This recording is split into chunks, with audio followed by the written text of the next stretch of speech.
Hello, my name is Hamid Abdulkareem, and I am counsel at the London office of Three Crowns. I'm qualified to practice law in Nigeria, and over the past decade, I've had the privilege of being involved in several topical arbitrations in Nigeria and related litigation. Over the course of the next few minutes, I will discuss a recent development in the jurisprudence concerning the power of Nigerian courts to issue anti-arbitration injunctions. It was the 4th of October 2012. I remember being at the Lagos office of a client making final preparations for a 7-day hearing in an arbitration that was scheduled to commence in a fortnight. The dispute involved a $1 billion claim arising under a deep offshore production sharing contract. And then we received an email from opposing counsel. It turned out they had sought and obtained from the Federal High Court of Nigeria an injunction restraining the parties and the tribunal from taking further steps in the arbitration. For anyone who has been involved in Nigeria-related arbitrations, this will be a familiar story. You are always alive to the risk that your opponent, if he thinks that there might be some advantage in doing so, will approach the courts and ask for an anti-arbitration injunction on the basis of some excuse or the other, and usually he will succeed.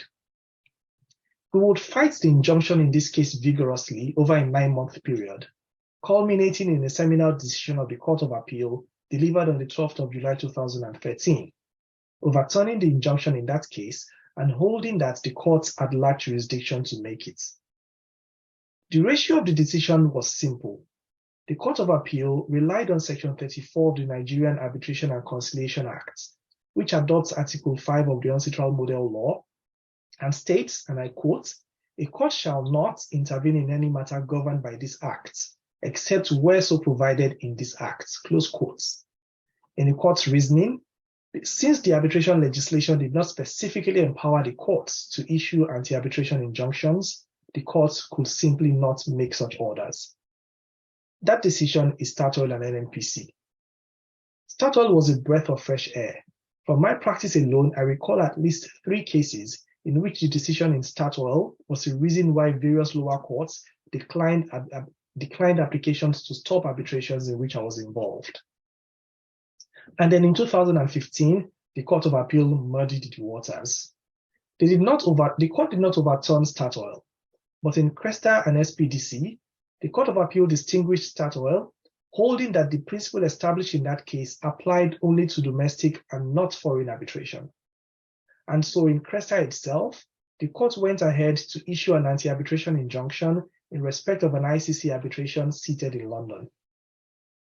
As you would imagine, the decision in Cresta created significant problems. It provided cover for dilatory arbitrants to at the very least apply to the court for anti-arbitration injunctions and see what would happen.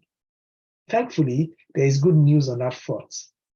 In a decision handed down by the Nigerian Court of Appeal on the 17th of February 2022, Ecobank and others, and Aitio Eastern and others, the Court of Appeal has returned to its position in Statoil.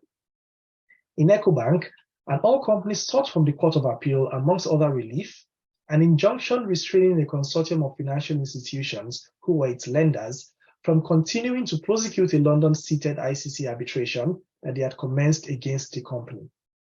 The Court of Appeal rejected the application, holding that, firstly, because the parties had agreed to ICC arbitration seated in London in the facility agreements governing their relationship, an anti-arbitration injunction preventing the financial institutions from prosecuting the arbitration they had commenced would essentially amount to rewriting the parties' commercial bargain, something the court had no power to do.